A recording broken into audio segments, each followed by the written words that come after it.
$275.000. Papá. Esta noche. No me falles. Mi hijo estaba en mi cocina como un cobrador de deudas.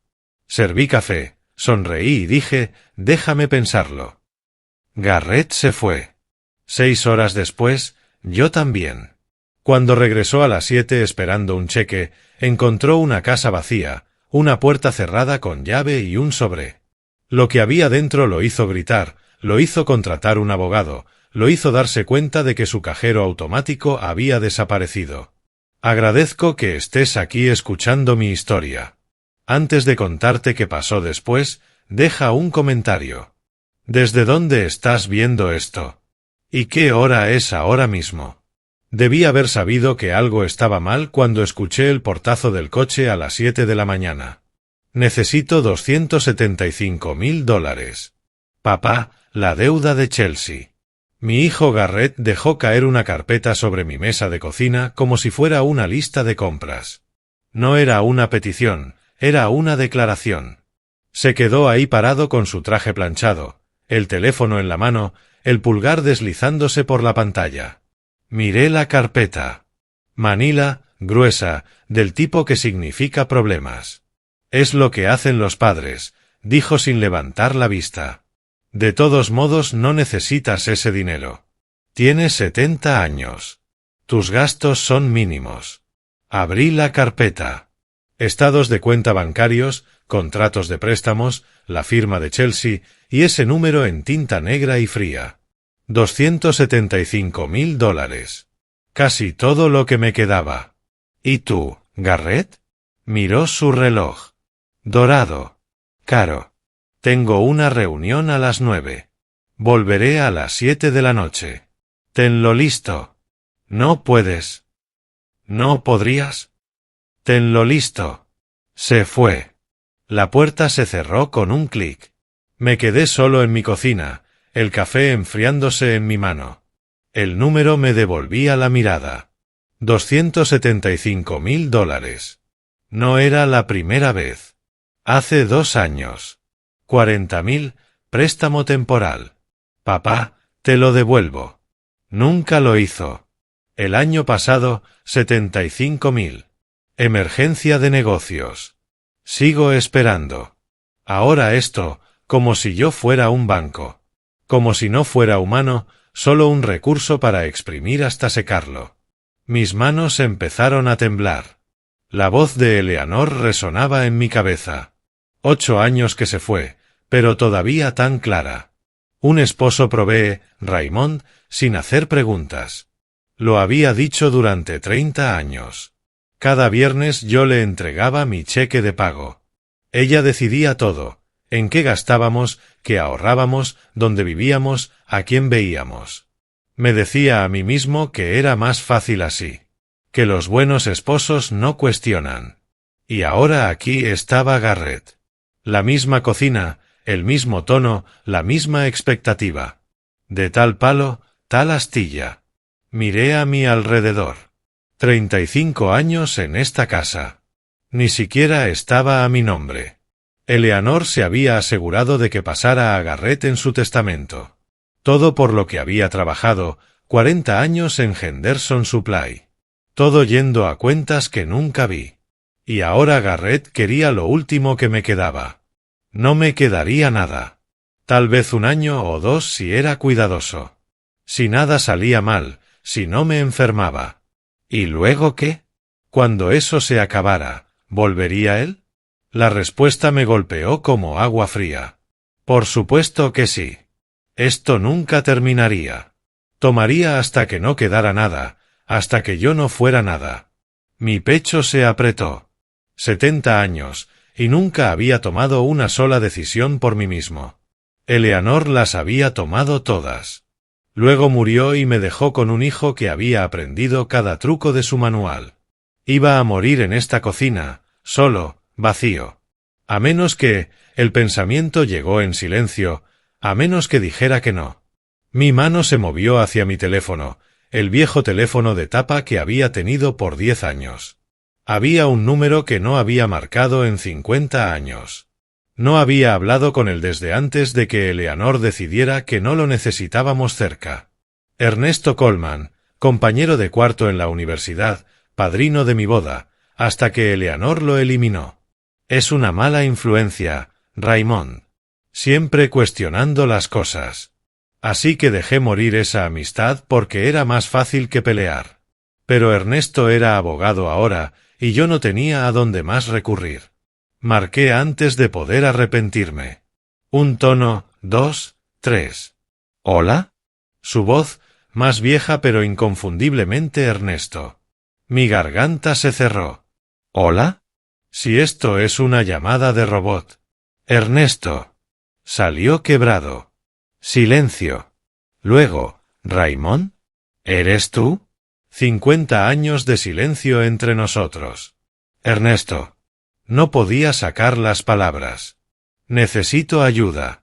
Por favor. Una pausa. Luego su voz, firme. Dime dónde estás. Voy para allá.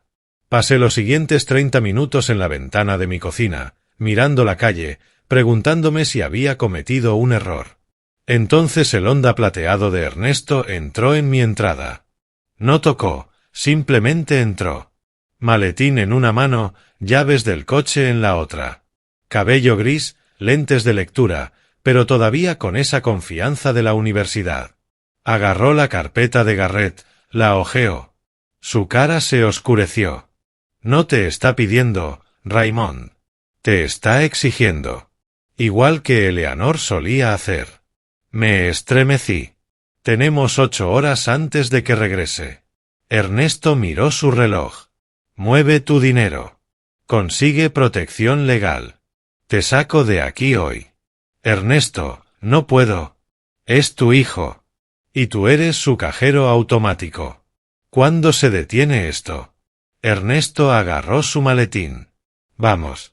Primera parada, el banco. En el coche, me explicó. Nueva cuenta, banco diferente, acceso solo en línea. Mi nombre, mi control. ¿No la encontrará? Pregunté. No, a menos que tú le digas. First National Bank, en la esquina de Main y Cuarta. Nancy Green, la gerente de la sucursal, me conocía por nombre. Señor Foster. Sonrió, luego vio el maletín de Ernesto. Su sonrisa vaciló. ¿Está todo bien? Necesitamos mover fondos, dijo Ernesto. Nueva cuenta, institución diferente. Nancy abrió mi cuenta. Sus cejas se levantaron. Eso es todo. $390,000. Todos sus ahorros. 40 años de trabajo, cada turno extra, cada vacación cancelada. Lo estoy moviendo, dije, más firme de lo que me sentía. ¿Puedo preguntar por qué? Si alguien lo está presionando. Nadie lo está presionando, dijo Ernesto con firmeza. Está tomando una decisión. Nancy me miró. Había conocido a Eleanor. ¿Estás seguro? Pensé en la cara de Garrett esta mañana.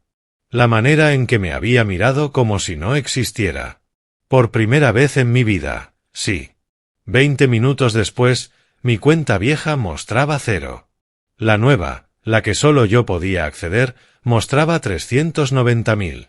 Todavía hay, todavía mío, solo que seguro. Lo siguiente fue el notario público en la calle Quinta. Ernesto tenía los documentos listos. Poder notarial, testamento vital, órdenes de protección. Firma aquí. Esto te protege legalmente. Si Garrett intenta declararte incompetente u obtener la tutela, esto prueba que estabas en pleno uso de tus facultades. ¿Haría eso? El silencio de Ernesto fue respuesta suficiente. Para las 2 estábamos de vuelta en el coche. Ernesto me mostró su teléfono. Vuelo a Tampa. 6 de la tarde. Tengo una propiedad de alquiler allá. Un pequeño estudio cerca del agua. Tuyo por el tiempo que lo necesites. Tampa. Nunca había estado en Florida. Nunca había estado en ningún lugar que Eleanor no aprobara. Nuevo comienzo. Borrón y cuenta nueva. Miré mi teléfono. La nueva aplicación del banco que Ernesto me había ayudado a descargar. $390.000. Mi dinero, mi control. Acabo de volverme invisible para él. Ernesto apretó mi hombro. No. Acabas de volverte libre. Entramos a mi entrada. Las 2 de la tarde. 5 horas hasta que Garrett regresara. Vamos a empacar, dijo Ernesto. Ligero, solo lo que puedas cargar. Miré mi casa. 35 años detrás de esa puerta. Nunca tendré que volver, ¿verdad? No, a menos que quieras. Ernesto abrió su puerta. Eso es lo hermoso de la libertad, Raymond. Tú decides. Ernesto me ayudó a empacar en silencio. Para las 4 de la tarde, todo lo que poseía que importaba cabía en una mochila. Me paré en el centro de mi sala por última vez, esa mochila a mis pies. 35 años. El sofá donde Garrett dio sus primeros pasos. La ventana que Eleanor reemplazó 2 veces porque la primera no era lo suficientemente buena. La mesa de la cocina donde esta mañana mi hijo exigió todo. Caminé despacio. La sala donde Eleanor guardaba las facturas bajo llave, donde yo nunca había visto nuestros estados de cuenta bancarios. El dormitorio de arriba donde ella murió hace 8 años, dejándome una casa que no era mía y un hijo que había aprendido sus peores lecciones. Me detuve en las fotos del pasillo. Garrett a los 6 años, sonrisa con dientes faltantes, brazos alrededor de mi pierna. Lo siento, susurré. No pude salvarte de convertirte en ella. En la cocina, saqué papel de cuaderno y me senté a la mesa por última vez. Lo hice breve. Garrett, el decepcionado soy yo. Esta deuda no se puede pagar con dinero. Necesitas aprender lo que debí haberte enseñado, las consecuencias. Papá. La dejé en el centro, justo donde él había tirado esa carpeta esta mañana. Ernesto esperaba junto a la puerta, llaves en mano. No me apresuró. Solo se quedó ahí, paciente. Agarré mi mochila. 3 cambios de ropa, documentos, medicamentos, esa foto del joven Garrett y mi vieja caña de pescar del garaje. Apagué las luces, cerré la puerta con llave, dejé la llave bajo el tapete. Garrett tenía una copia de todos modos.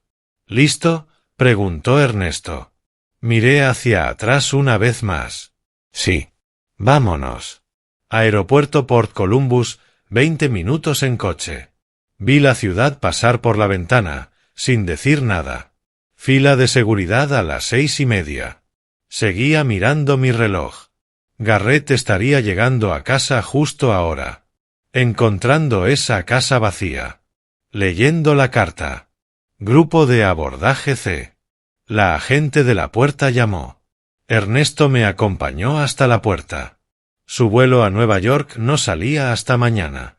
¿Está seguro de esto?, preguntó. Pensé en la voz de Eleanor. Los ojos fríos de Garrett esta mañana. 35 años de que me dijeran qué hacer. Más seguro que cualquier cosa que Eleanor me hizo hacer. Ernesto me abrazó. Primera vez desde la universidad. Llámame cuando aterrices. Lo haré. Asiento de ventana, fila 12. Mientras rodábamos por la pista, vi Columbus hacerse más pequeño a través del plástico rayado. 35 años en esa casa, 8 años viudo, yéndome con menos de lo que llegué, pero de alguna manera más rico de lo que jamás había sido. El avión despegó. Columbus desapareció bajo las nubes. La voz del capitán: bienvenidos a bordo del vuelo 1847 a Tampa. Siéntense y disfruten el vuelo. Mi teléfono vibró. 7:15. Justo a tiempo. Lo saqué. La pantalla, Garrett llamando. Mi dedo flotó sobre el botón verde. Por un segundo, casi contesté. Viejos hábitos. Luego presioné el botón de encendido, lo mantuve hasta que la pantalla se oscureció. Lo apagué completamente. Me recosté, cerré los ojos, y por primera vez en 50 años, sentí el peso levantarse de mi pecho. Libre. El avión aterrizó en Tampa International justo después de las 9 esa noche. Para cuando tomé un taxi a la propiedad de alquiler de Ernesto, eran casi las 11. El sol de Tampa golpeó mi cara la mañana siguiente.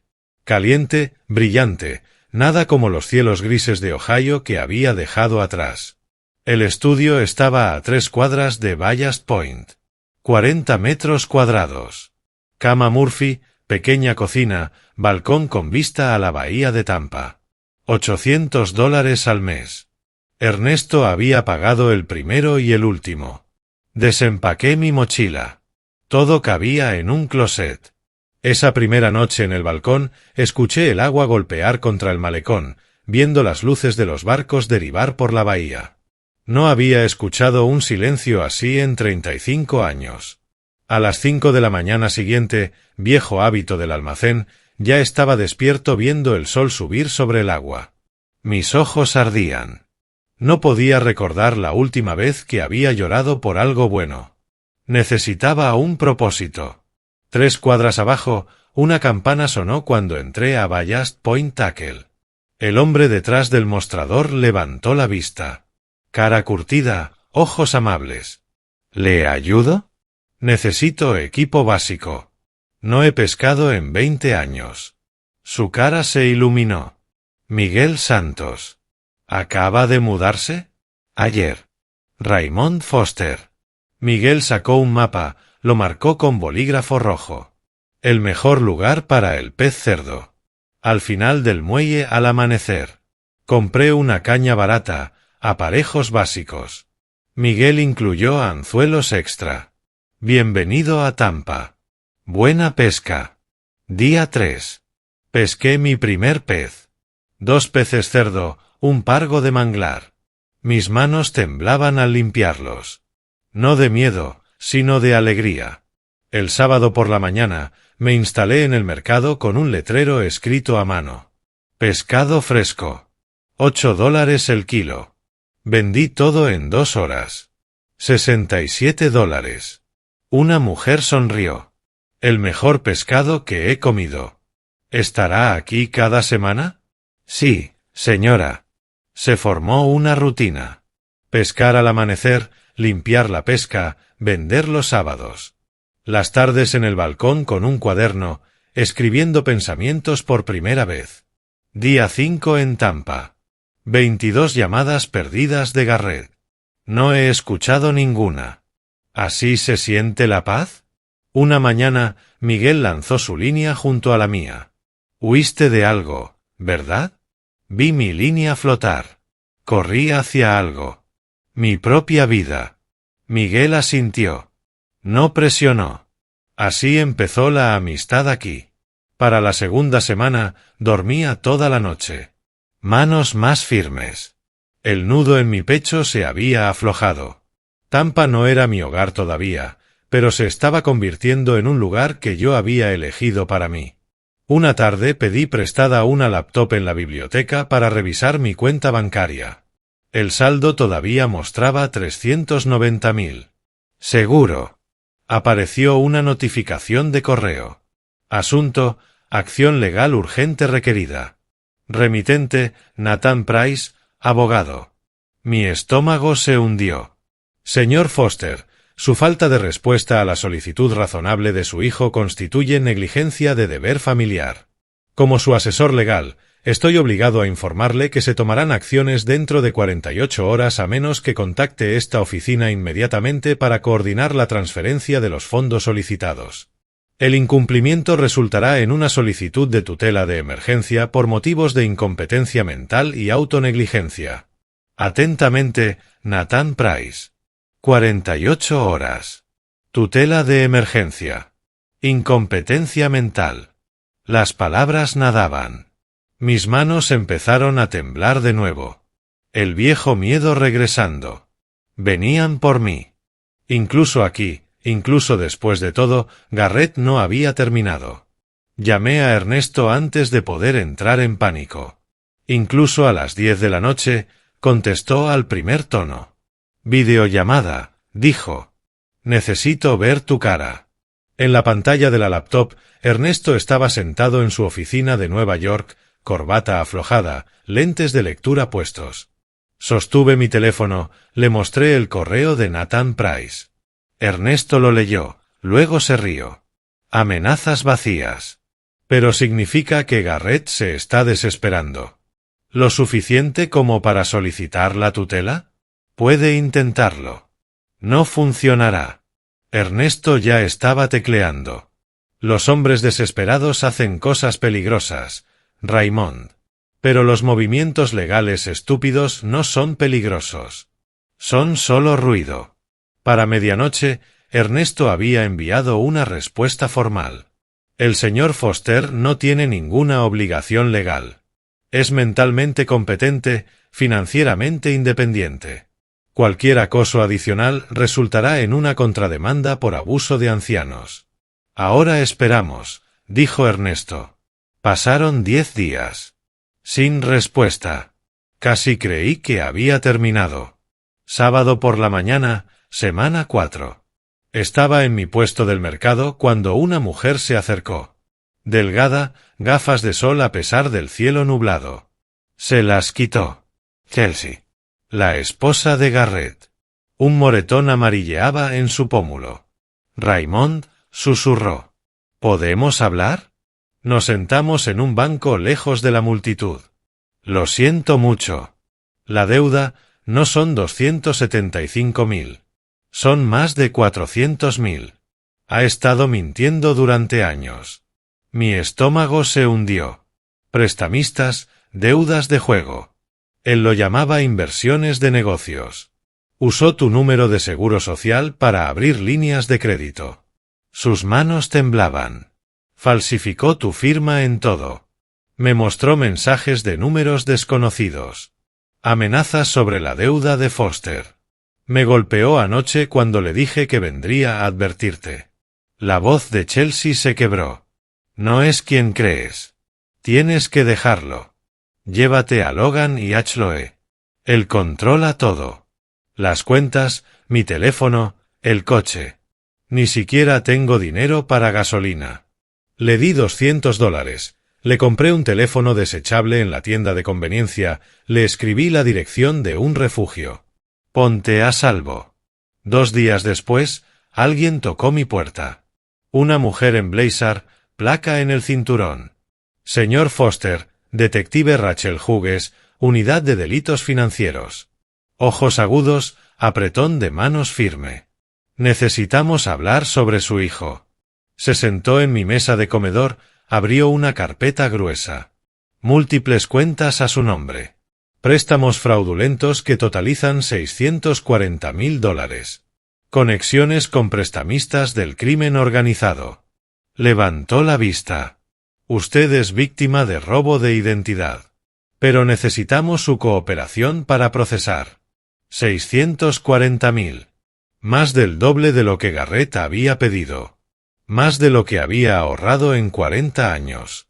¿Cómo es eso posible? Su hijo es muy bueno en lo que hace. La voz de Rachel era calmada. Lo ha estado haciendo durante años. Cantidades pequeñas al principio, luego más grandes. Usando su información, su crédito, su nombre. Pero yo nunca. Lo sabemos. Eso es fraude. Deslizó un documento. Hemos estado investigando durante 3 meses. Empezó con otra víctima. Luego encontramos el patrón. Su nombre seguía apareciendo. Mis manos temblaban. Sigue siendo mi hijo. No sé si puedo. Rachel se inclinó hacia adelante. Señor Foster, con respeto, él dejó de verlo como su padre hace mucho tiempo. Para él, usted no es familia. Es un blanco, un objetivo. Las palabras cayeron como piedras. Esta gente a la que debe, no les importa. Usted tiene 70 años. No les importa que usted no firmó esos papeles. Solo quieren su dinero de alguien llamado Raymond Foster. Miré la carpeta. Evidencia de una vida que nunca viví. Deudas en las que nunca incurrí. ¿Qué necesita de mí? Mi teléfono vibró en la mesita de noche a las 2 de la mañana. Rachel Hughes. Supe antes de contestar. Señor Foster. Su voz era firme, profesional. Garrett Foster fue arrestado hace 2 horas. Violencia doméstica, obstrucción de la justicia. Chelsea y los niños están a salvo. Me senté en la cama, mano sobre la boca. No podía hablar. Chelsea intentó tomar su laptop, evidencia del fraude. Él la rompió, la agarró del brazo. Su nieto Logan gritó. Un vecino llamó al 911. Logan. 10 años. Viendo a su padre lastimar a su madre. La policía llegó. Garrett resistió el arresto. Empujó a un oficial. Está en la cárcel del condado. Sin fianza. Riesgo de fuga y violencia. Chelsea y los niños están con la madre de ella en Augusta, Georgia. Dirección protegida. La voz de Rachel se suavizó ligeramente. Lo estamos acusando de fraude, robo de identidad, violencia doméstica y agresión a un oficial. Está viendo de 10 a 15 años. Colgué, me senté en la oscuridad. Empecé a llorar. No sabía si era alivio o dolor. Tal vez ambos. Llegó la mañana. No había dormido. La videollamada de Ernesto me encontró todavía sentado en el balcón, viendo el sol salir sobre la bahía de Tampa.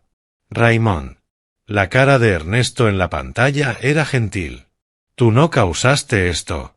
Eleanor plantó estas semillas. Garrett las regó. Debí haber sido más fuerte cuando era joven. Debí haber dejado a Eleanor. Enseñarle diferente. Estás siendo fuerte ahora. Eso es lo que importa. Ernesto hizo una pausa. ¿Testificarás? Largo silencio. El agua golpeaba contra el malecón abajo. Sí. Esa tarde, mi teléfono sonó. Número desconocido. Señor Foster, su hijo está en serios problemas. La voz de Nathan Price, suave como aceite. Necesita $200,000 para una defensa especializada. Como su padre. Algo en mí se endureció. Dile a Garrett que el banco de papá está permanentemente cerrado. ¿Dejaría que su propio hijo vaya a prisión? Él se puso ahí. Yo solo dejé de pagar por ello. Colgué. Mis manos no temblaban. Por primera vez en meses, estaban firmes. A la mañana siguiente, llegó un sobre. Dirección de remitente, cárcel del condado. La letra de Garrett. Lo abrí con cuidado. Te arrepentirás de esto, viejo. Todavía tengo cartas por jugar. No has visto lo último de mí. Ni papá, ni padre. Solo viejo. Miré esas palabras. El hijo que había criado se había ido. Si es que alguna vez existió realmente. Esta persona que escribía amenazas desde la cárcel era alguien que no conocía. Tal vez nunca lo conocí. Mi teléfono sonó. ¿Recibiste una carta? Preguntó. ¿Cómo lo supiste? Le envió una a Chelsea también. Más amenazante. La voz de Rachel era firme. No te preocupes. No puede tocarte desde adentro. Pero algo en su tono no era tan seguro como sus palabras. Rachel, dime la verdad. ¿Es peligroso? Una pausa. Demasiado larga. Lo estamos monitoreando de cerca. Está en una celda, señor Foster. No hay mucho que pueda hacer. No mucho no era nada. Miré hacia la bahía de Tampa. Hace 2 meses, había estado sentado en mi cocina de Columbus, viendo a mi hijo exigir todo lo que tenía. Ahora él estaba en la cárcel amenazándome desde detrás de las rejas, y yo había aceptado testificar en su contra. Así no se supone que terminen los padres y los hijos. Pero tal vez eso es lo que pasa cuando los padres pasan 35 años dejando que sus esposas controlen todo. Cuando enseñan a sus hijos con el ejemplo que las mujeres pueden ser manipuladas, que el dinero es todo lo que importa, que familia es solo otra palabra para transacción. Eleanor había roto a Garrett. Pero yo lo permití. Y ahora todos estábamos pagando el precio. Habían pasado 2 meses desde el arresto. 2 meses de declaraciones, reuniones con fiscales y noches sin dormir, preguntándome si estaba haciendo lo correcto. Ahora, de pie afuera del Tribunal Federal de Miami en el calor de julio, supe que no había vuelta atrás. Dentro, la sala del tribunal estaba fría, todo mármol y luces fluorescentes. Garrett estaba sentado en la mesa del acusado en un mono naranja, muñecas encadenadas a la cintura. No lo había visto desde esa mañana en Columbus hace 4 meses. Otra vida. Se veía más delgado, más duro. Sus ojos encontraron los míos. Fríos y vacíos. Ernesto se sentó a mi lado en la galería. Chelsea se escondía en la última fila, capucha puesta, tratando de desaparecer. La jueza Patricia Morales entró. Todos se pusieron de pie. Los Estados Unidos contra Garrett Edward Foster, anunció. La fiscalía comenzó con testigos expertos, analistas financieros explicando los esquemas de fraude, especialistas en robo de identidad detallando cómo Garrett usó mi información. Pasaron horas. Luego la fiscal Linda se puso de pie. Los Estados Unidos llaman a Raymond Foster. Mis piernas se sentían débiles mientras caminaba al estrado. Juré y me senté. Me forcé a sostener la mirada de Garrett. Señor Foster, comenzó Linda, describa su relación con el acusado. Es mi hijo. Lo crié solo después de que mi esposa murió hace 8 años. Antes de eso, éramos una familia, en la superficie. ¿En la superficie? Mi esposa controlaba todo. Dinero, decisiones, a nosotros. Aprendí a seguir la corriente. Garrett aprendió observando. ¿Alguna vez su hijo le pidió dinero? Sí. Hace 2 años, 40.000. Nunca lo devolvió. El año pasado, 75.000. Sigo esperando. En marzo, exigió 275.000. ¿Exigió? Me dijo que lo tuviera listo para las 7 de esa noche. Dijo que es lo que hacen los padres. Palabras que su madre solía decir. ¿Qué le hizo negarse? Su voz. El desprecio en ella. Como si yo no fuera una persona, solo un recurso para exprimir. Linda me guió a través de todo. Mi escape, descubrir $640.000 de deuda fraudulenta, la investigación de la detective Hughes. ¿Sabía que su hijo abrió estas cuentas? No. No hasta que la detective Hughes me lo dijo. Linda se sentó. Nathan Price se levantó. Señor Foster, usted abandonó a su hijo cuando más lo necesitaba, ¿no es así? Dejé de permitir su autodestrucción. Eso es diferente. ¿No se supone que los padres sacrifiquen todo por sus hijos? Hice una pausa, miré a Garrett. Algo brilló en sus ojos. Sacrifiqué 30 años al control de mi esposa. Sacrifiqué mis ahorros múltiples veces por él. Pero el sacrificio sin límites no es amor. Es rendición. Y no enseña nada sobre responsabilidad. La sala quedó en silencio. ¿Entonces valora el dinero más que a su hijo? Me valoro a mí mismo. Algo que debí haber hecho hace décadas. Me incliné hacia adelante. Si hubiera sido más fuerte antes, tal vez él no estaría sentado ahí ahora. Me volví hacia Garrett. Te amo, pero no puedo salvarte de las consecuencias que elegiste. Tal vez esta es tu última oportunidad de convertirte en el hombre que esperaba que fueras, no en el hombre que tu madre crió. Su mandíbula se apretó. Sus ojos se enrojecieron. Siguieron los argumentos finales. La deliberación del jurado se sintió eterna. La vocera finalmente se puso de pie. Culpable en todos los cargos. La jueza Morales fue firme. Señor Foster, usted robó a su padre, puso en peligro a su familia y no mostró remordimiento. 12 años en prisión federal. $640.000 en restitución. 3 años de libertad supervisada. El mazo cayó. Los oficiales se acercaron. Garrett se levantó y me miró con furia.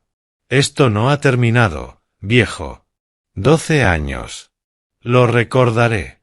Ernesto puso una mano en mi hombro mientras caminábamos afuera hacia la cegadora luz del sol de Miami. «¿Se acabó?», dije.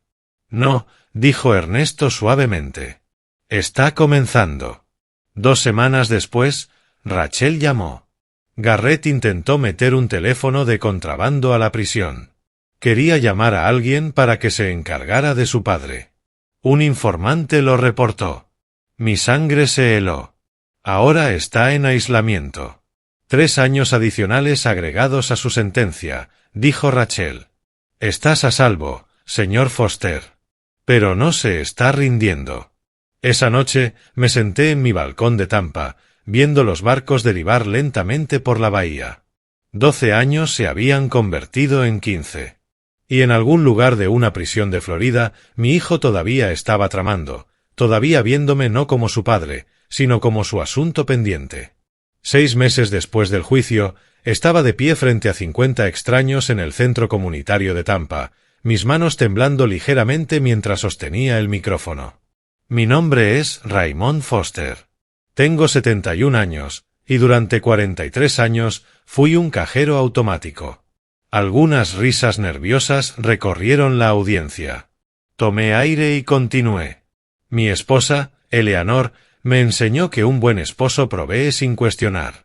Mi hijo Garrett aprendió bien esa lección. En marzo pasado, vino a mi cocina y exigió $275,000 por la deuda de su esposa. Esperaba que yo pagara. Siempre había pagado antes. 75,000. Pero esa mañana, algo se rompió dentro de mí. O tal vez algo finalmente sanó. Les conté sobre el plan de escape de 8 horas, el vuelo a Tampa, el juicio, la sentencia de 12 años. Cuando terminé, la sala estaba en silencio. Estoy aquí para decirles que nunca es demasiado tarde para elegirse a uno mismo. El aplauso me sorprendió. Después, un hombre con cabello gris y ojos amables se acercó. Delgado, tal vez 68, usando una chaqueta desteñida de Ohio State. Señor Foster, soy Gerardo Stevens. El nombre no me decía nada. Estuve casado con Eleanor de 1976 a 1982. Mi corazón se detuvo. Nos sentamos en una esquina de un café 1 hora después, 2 tazas de café entre nosotros. Me quitó $50,000, dijo Gerardo en voz baja. Me dijo que era para las facturas médicas de su madre. Su madre ya había muerto 3 años antes. Cuando lo descubrí, dijo que yo era egoísta. Que un hombre de verdad no cuestiona las necesidades de su esposa. Quedé en bancarrota, perdí mi negocio. Me dejó por un amigo tuyo, creo. Mi mejor amigo de la universidad, dije. Que murió de un infarto 8 años después. Gerardo asintió lentamente. Te encontró a ti después. Así fue. Nos sentamos en silencio. 2 hombres que habían amado a la misma mujer y pagado el mismo precio.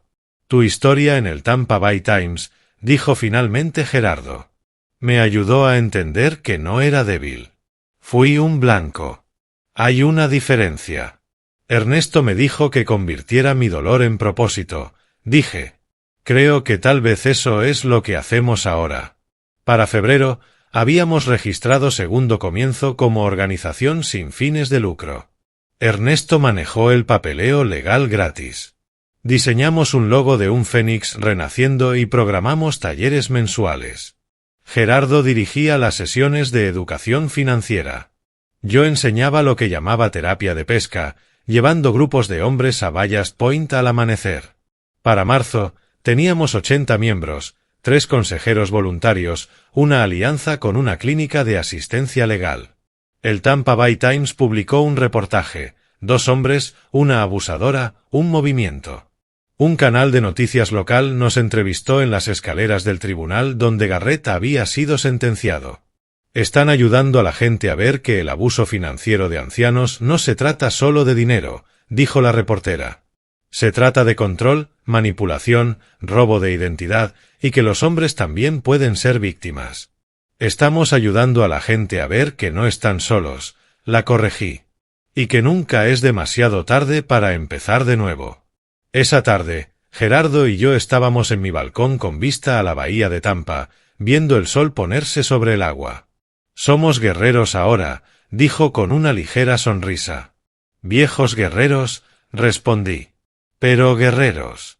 3 días después, recibí una carta.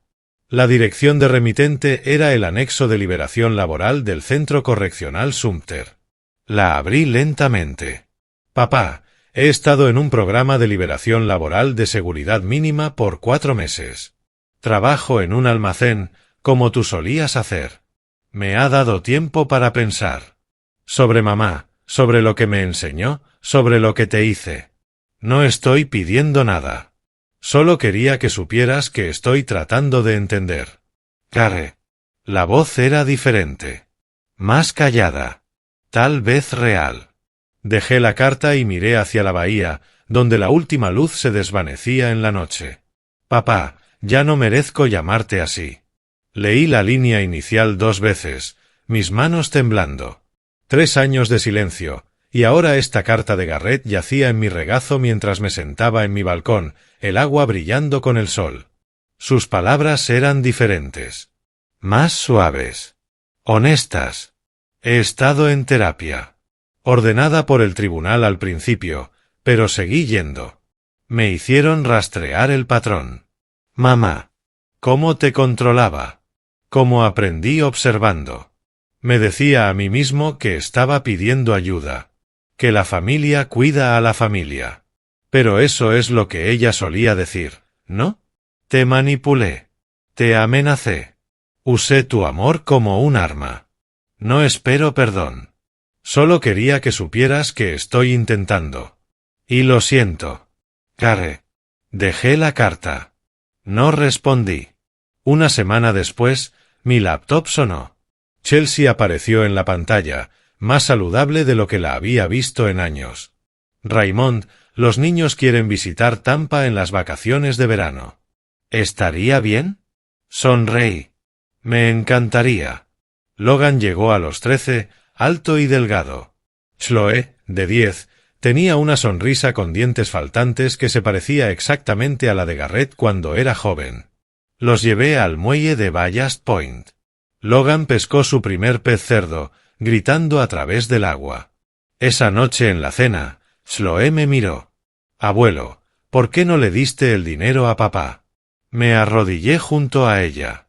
Porque el amor sin límites lastima a todos, incluso a la persona que intentas ayudar.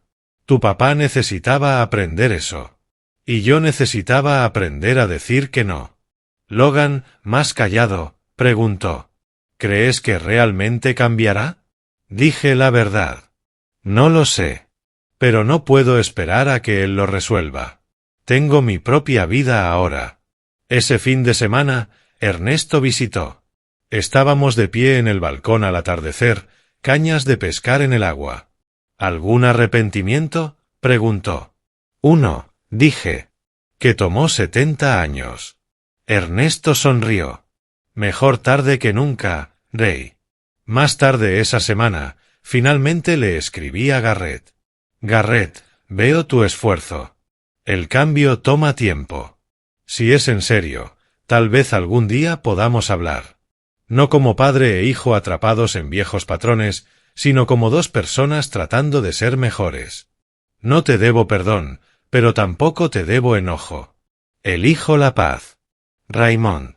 Lo envié sin expectativas. 3 semanas después, estaba de pie en el escenario en un taller de segundo comienzo. Más de 80 personas llenaban la sala. Hace 3 años, comencé, mi hijo exigió $275,000. Casi todo lo que tenía.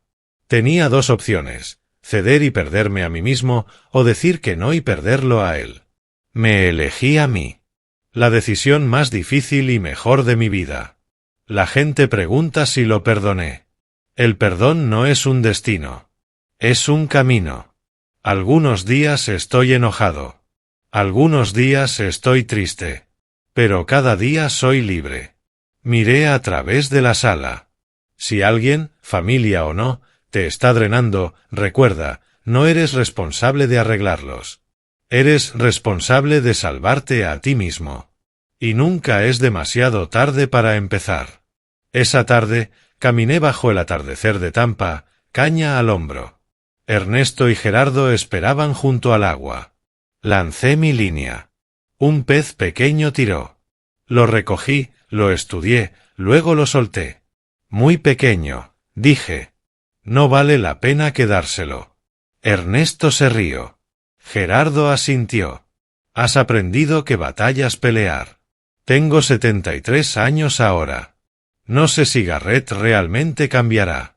No sé si alguna vez reconstruiremos algo real. Pero sé esto, ya no espero el permiso de nadie para vivir mi vida. Y eso es suficiente. El sol se hundió más bajo, tiñendo la bahía de dorado. 3 viejos de pie en silencio, cañas de pescar en mano, el tipo de silencio que solo se gana después de sobrevivir tu propia historia. La línea se hundió de nuevo. Sonreí y esperé. Mirando atrás a mi historia, esta historia real que se convirtió en una de esas historias de abuelo que la gente comparte, veo a un hombre que confundió el amor con la rendición durante 70 años. No seas como yo fui. No esperes hasta los 70 para aprender que decir sí a todo significa decirte no a ti mismo. No dejes que la culpa se disfrace de deber. Y no creas que el sacrificio sin límites es amor. No lo es. Es una desaparición lenta. Esto es lo que esta historia real me enseñó. No puedes salvar a alguien que está decidido a ahogarse. Solo puedes elegir si ahogarte con ellos. Eleanor le enseñó a Garrett que el amor significaba control. Yo le enseñé que el control funcionaba. Ambos estábamos equivocados. El amor real requiere límites. La familia real los respeta.